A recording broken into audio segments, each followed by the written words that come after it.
Hola, el día de hoy hablaremos del ciclo vital de la familia y estructura familiar.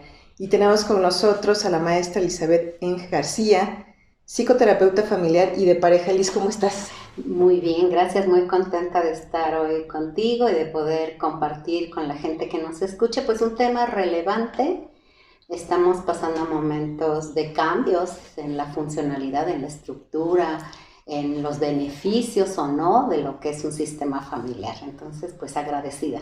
Gracias a ti por tu presencia y compartir con nosotros tus conocimientos y experiencia de tantos años. ¿Ya cuántos años, Liz, estás en estos temas de psicoterapia y de familia? Pues desde el 85 empecé, fíjate, Ok. porque empecé trabajando para el Sistema de Desarrollo Integral de la Familia, el DIF. Sí, sí, sí. Y este proceso era con niños con situaciones de conducta, de aprendizaje, de lenguaje en esas épocas, con un Ujú. modelo muy conductual. ¿Sí? Había que dar de Claro. alta niños y demás. Y eso me llevó después a educación especial, en el cual trabajé 30 años. Y bueno, el modelo ahí era el acompañamiento tanto a niños que presentaban una ahora llamada discapacidad, en Claro. aquel momento un trastorno, ahora discapacidad intelectual, visual, auditiva, neuromotora, niños con aptitudes sobresalientes y también todos aquellos que eran de conducta y de comunicación, que son su gran mayoría. Entonces Sí. los niños con problemas de conducta me llevaron a buscar opciones y fue el área clínica y ello al área familiar y Ujú. ello al área de pareja. O sea que ya Exacto. tiene unos años. Son, ¿no? Tanto la pareja, bueno, la pareja como la piedra angular, ¿no? Y la familia, dice Santo Tomás, el útero emocional, Qué ¿no? bonito. Del Mira, ser no lo había humano. escuchado que Sí, Santo Tomás decía eso. Me lo llevo de ti. Siempre es aprender contigo. igualmente Liz. Y qué bonito, ¿no? Sí es cierto lo que Santo Tomás dice, entonces lo asumo desde hoy con lo que dice. Sí es cierto, es donde se gesta toda la vida emocional y una gran toma de decisiones está guiada por las emociones. Entonces el Sí, sistema familiar forma el cómo un ser humano va a vivir su vida, a tomar decisiones. sí, Entonces se me hace sí. relevante. Esta estructura de la familia resulta ser algo fundamental. Háblanos un poco más de eso, Liz. Ok, pues mira, desde 1985 a la fecha, conociendo lo que son un miembro de la familia que es un niño, me pude dar cuenta y me doy cuenta que esta estructura familiar que hoy tenemos no es como la que teníamos.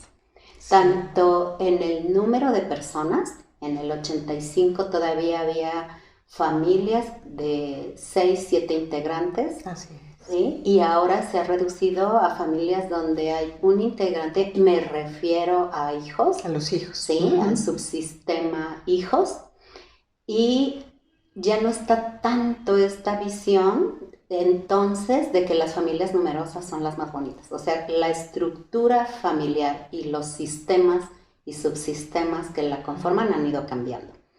Claro. Y bueno, el número, pero también está el vínculo que se da más permanente. Todavía en el 85 había una firmeza de esa estructura familiar, madre-padre, que a su vez hacen pareja, esposos, y había el subsistema fraterno de más de 3 hijos, 4, ¿sí? Sí, Y eso se ha modificado. Entonces, actualmente también vemos familias en donde solamente está un padre, uniparentales, ¿sí? claro. Y con un Y un hijo. hijo. Entonces, todo eso va modificando el cómo funciona una familia. Y Claro. también va dando el tipo de relaciones que se van gestando en un futuro. Por eso es que la familia me llevó a la pareja, Ujú, sí, por supuesto. porque el subsistema además se modificó por género. O sea, anteriormente Ujú. si era papá, mamá, que a su vez, y vuelvo a acentuar porque todo eso lo he ido viendo, aprendiendo, que el subsistema de padres es el subsistema de esposos y es el subsistema pareja ellos mismos. Claro. Y si eran 4 hijos, pues había el subsistema de mujeres, el subsistema de Cierto. hombres. Y Ujú. actualmente puede que solamente sea una familia uniparental de madre-hija, por ejemplo. Y que modifica la jerarquía, los roles, los límites, las reglas. Así que es muy interesante lo que ha pasado con la familia. ¿Cómo son precisamente, platícanos Liz, en una familia funcional? ¿Qué es lo adecuado, lo sano en cuanto a roles, en cuanto a límites, en cuanto a comunicación, jerarquía? Fíjate que, y bueno, tú lo sabes, tienes muchos años también en esto y me encanta que lo conversemos. Ha cambiado mucho esos roles, esa jerarquía, ese poder en las familias. El número influye, pero también el tipo de trabajo. Antes había una mamá con más permanencia en el sistema familiar, ahora está más ausente porque tiene que trabajar. Y entonces el rol que hacía, por ejemplo, la mamá, de ser una mamá presencial y ocupada mucho de la crianza, ya no está tanto. El rol del padre, que era el proveedor, se ha movido un poco porque ambos son proveedores y es que están los dos. Y también la jerarquía. Antes la jerarquía estaba más centrada en el poder económico del padre, y ahora al tener ella también igualdad o a veces hasta superioridad, ha cambiado la jerarquía en lo económico. Entonces, ¿qué es lo que cuando me dices se va dando? Bueno, la distribución de tareas ha cambiado. Con esto que estamos viviendo incluso en esta situación actual en donde los abuelos están retomando un rol de crianza por las necesidades que estamos hablando de esta familia, pues entonces vuelven a ser ya no el rol de abuelos consentidores, sino el rol de figuras parentales, parentales, con una autoridad confusa, porque los abuelos dicen, bueno, están tus hijos, cuando llega la mamá o el papá o ambos, los hijos no tienen tanto, si es que hay hijos, pero si es un hijo único con 4 adultos, es confuso. Entonces, hay jerarquías, hay roles, hay tareas, pero se han ido moviendo. ¿Y qué sería lo más sano funcional?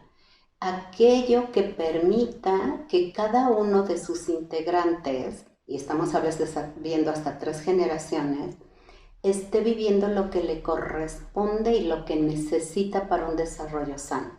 Es decir, si soy el abuelo o la abuela, ¿cuánto tiempo puedo trabajar, dependiendo de la edad, en la crianza del niño?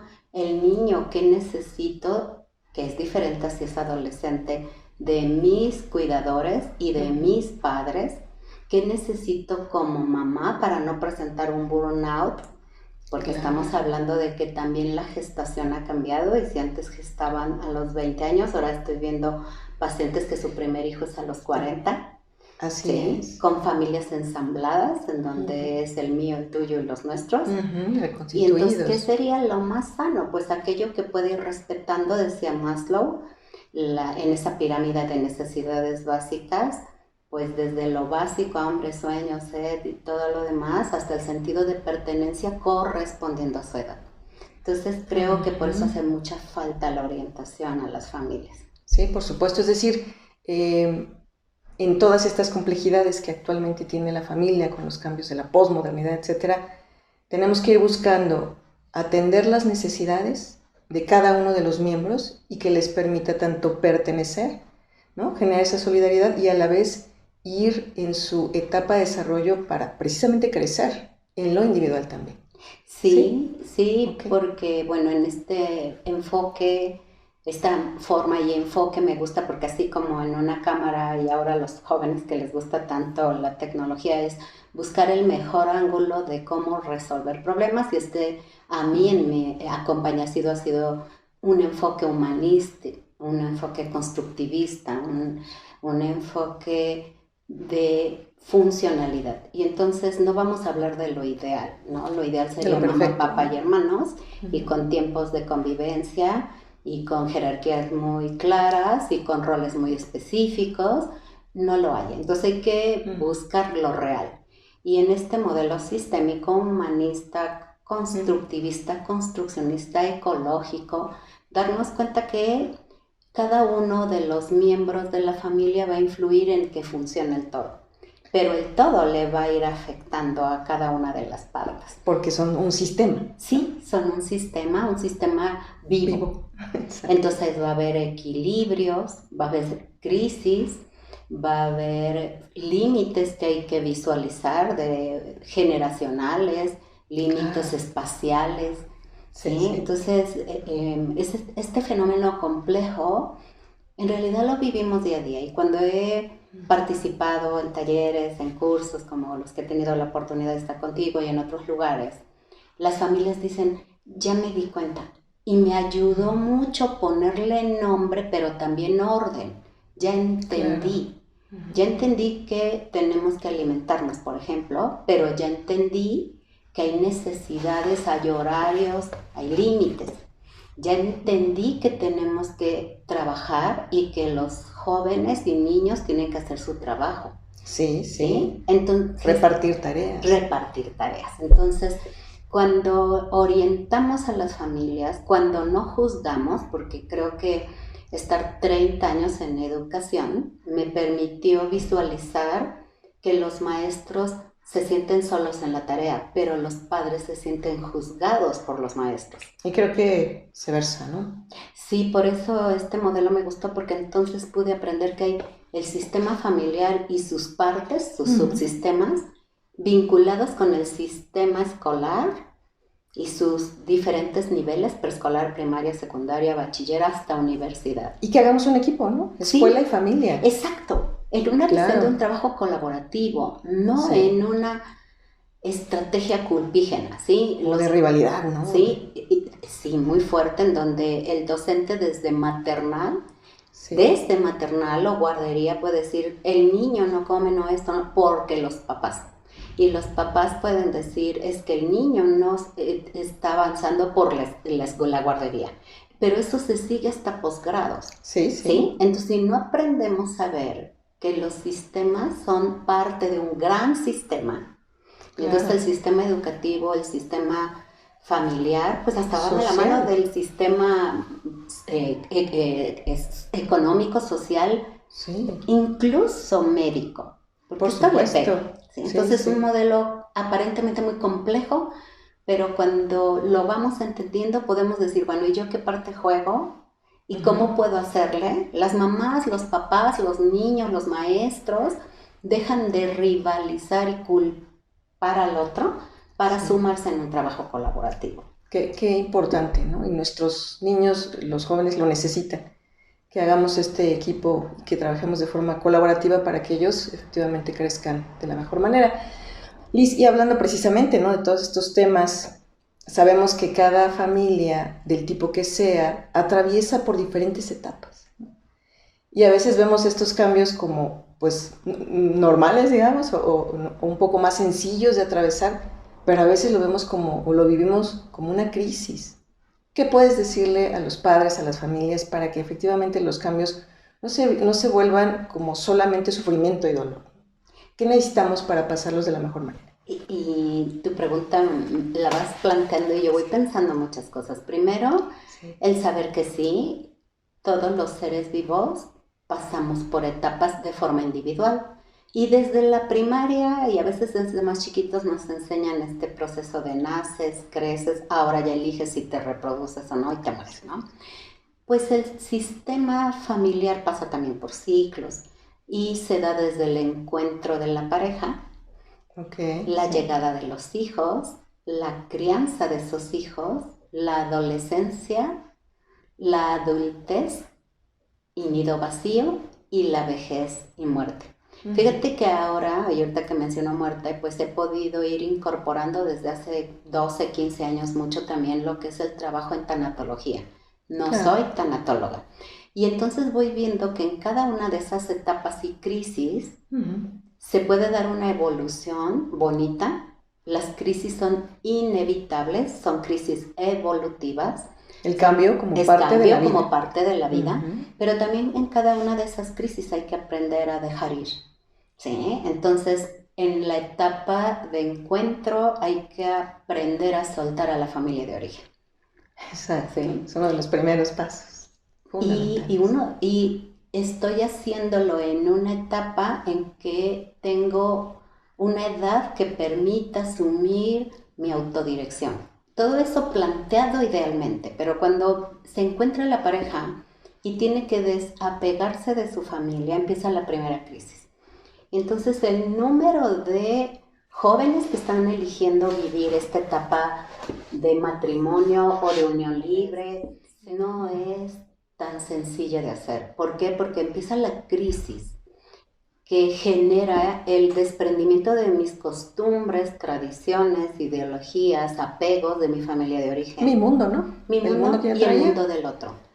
Y al no darse, pues empezamos con la primera. Si la logramos resolver, negociar con orientación, buscando, ahora hay mucha información, se cambia, pero viene la segunda, es la llegada del primer hijo, mueve toda la estructura.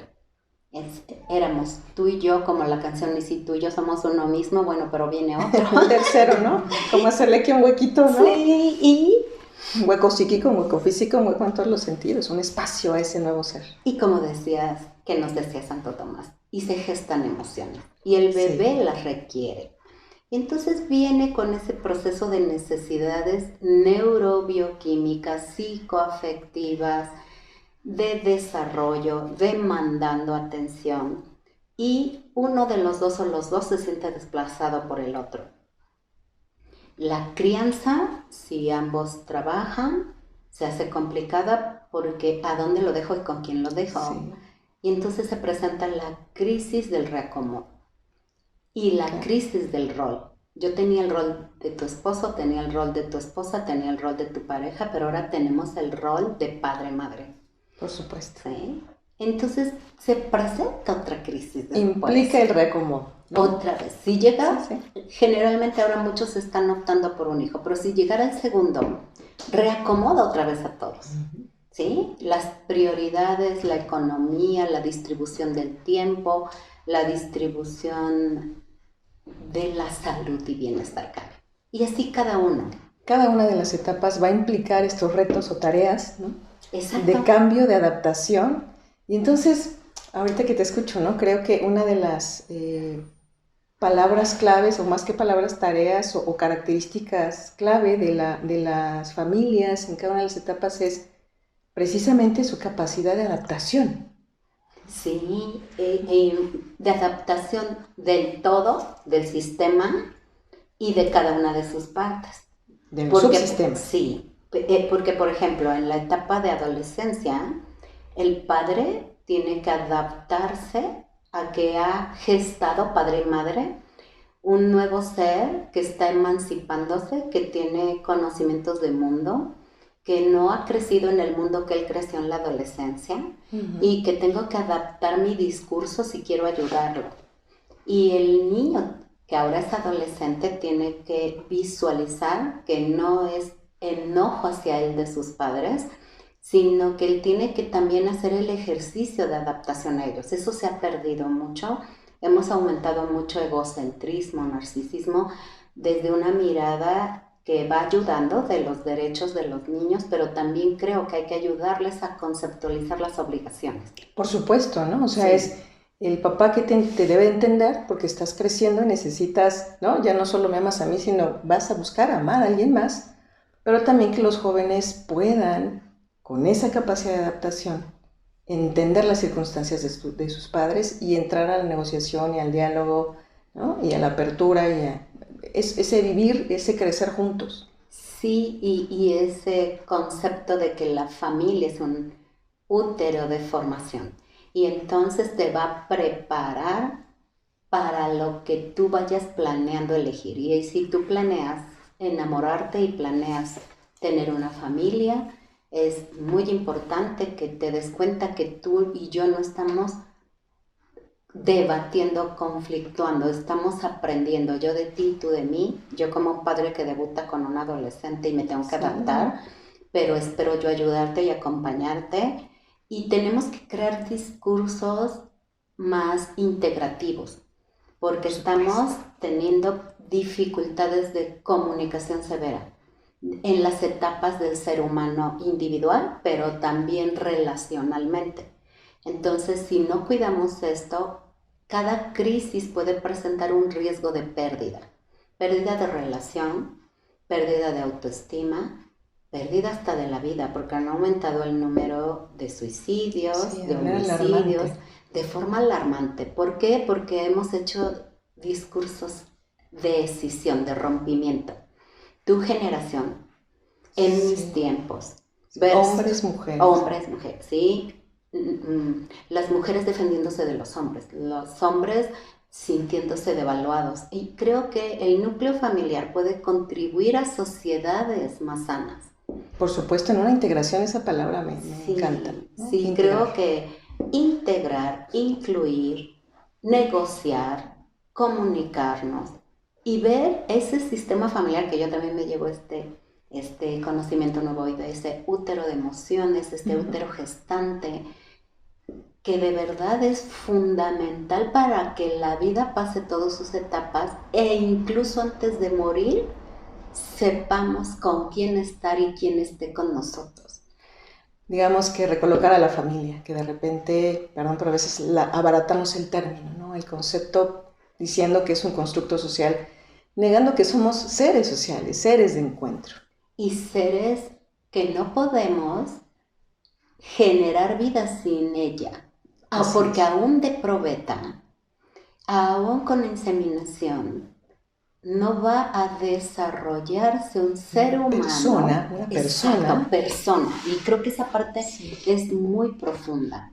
Tú puedes gestar vida, mas no esa vida hacerla persona con una espiritualidad. Creo que también hay crisis espiritual. Y no me refiero a ninguna religión, sino a ese aspecto que permite que mi persona tenga valores, que mi persona tenga claro su sentido de vida y su espiritualidad. La trascendencia, finalmente. Sí, sí. Por eso te decía que esta parte de la tanatología para mí también ha aportado mucho, porque en cada una de las crisis podemos, en vez de tener pérdidas, ganancias. Y dejamos ir, soltamos a nuestros padres, pero ganamos una pareja y integridad. Y soltamos nuestro tú y yo solos para hacernos tres. Y en algún momento soltamos esa tercia para un cuarto si queremos. Y tenemos que soltar la infancia en vez de prolongarla, porque ahora hay mucha inmadurez, para llegar a la adolescencia. Entonces es un equilibrio sistémico de cosas que entran y cosas que salen. Es decir, hay cambios, nos estabilizamos y luego nuevamente tenemos que estar abiertos precisamente a ese cambio. Me gustaría que reforzáramos simplemente ya para terminar, que las familias busquen la orientación, invitarles a eso. Es un apoyo que no solo a nivel individual, ¿no? Sino también a nivel familiar existe y nos da la pauta precisamente para adaptarnos a los cambios. Muchas gracias. Gracias a ti, Nora. Creo que algo que me di cuenta es que la necesidad sí está. Cada vez más, cuando estuve en educación especial, 30 años ahí, los padres buscan escuela de padres. Claro. ¿Sí? Las parejas buscan quien los oriente. Y creo que algo sí, por último, para cerrar, agradecer espacios como el tuyo preocupados por dar información que vaya en una situación de congruencia de valores, de centrar a la familia, de ponerla en el centro de nuestro ser, porque somos sociales. Y prevenir. Muchas gracias, Mara. Gracias, Liz. Hasta pronto. Hasta pronto.